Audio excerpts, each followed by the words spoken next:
Welcome back to another video. Today I'll be teaching you the Rubik's Cube notation. To be able to solve a Rubik's Cube, you need to know how to read this.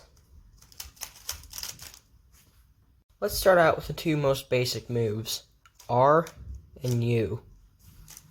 R is basically right side, so you turn to the right side and turn it clockwise, and that's R. U is basically up, turn it clockwise, that's U. Now since you learned those two moves, now you can learn what these things mean. If there's an apostrophe after a letter like this, it is called R prime, which means instead of going like this, it would be going the opposite way like this. You have just now learned what the apostrophe means. Now, there's this 2 symbol. If there's a 2 after a letter, it would go like this. It can also go like this.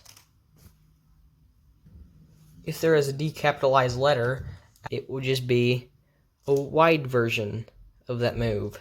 So this is R, this is decapitalized R. Now after all you've learned, you can now learn an algorithm to practice. So it goes R, U, R prime, U, R, U2, R prime. Moving on to L and F.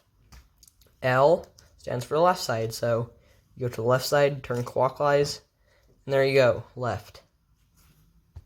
F is front side, so front side clockwise, and there you go, you did F.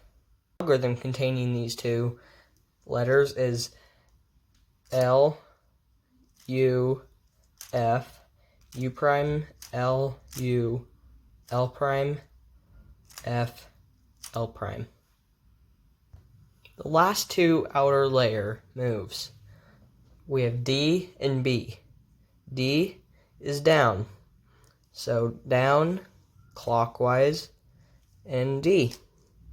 Back is B, so you turn to the back, clockwise. It's pretty simple. B. Moving on to inner layer turns, like M, E, and S. M is the most common one, used in lots of PLLs, and it is used, so you look at the bottom, use your, whatever this finger is, and push up. It's kind of tricky to do, but you'll get the hang of it. And M prime is the same thing, but much easier. An algorithm containing this is M2, U prime, M, U2, M prime, U prime, M2. I do not know any algorithms containing E and S, and I don't know primes and stuff either. I do know one with S in it. I won't be able to show the algorithm because I don't know the primes for S, but if you want to watch, you can.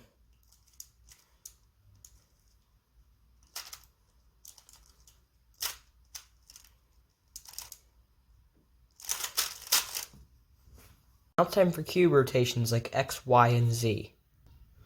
X goes up like this. Easy way to remember that. It goes the same way as R, like that. So R goes that way. X would go this way. Y goes this way. An easy way to remember that is it goes the same way as U. So you go like that. The final cube rotation, Z. It's going like this. Easy way to remember that is the same way as F. So, like that. Other algorithms you could practice if you want to become a speed cuber. One of them could be R prime, F, R, U prime. And just keep repeating that 6 times, and it should form itself back into solved state. The other one, this is very common when you do F2L. It is R, U, R prime, U prime. Just repeat that 6 times, and it should go back to its solved state. I guess that's all I have to tell you about cube notation. I'd like to see some video suggestions down in the comments, and thanks for watching. I'll see you in another video.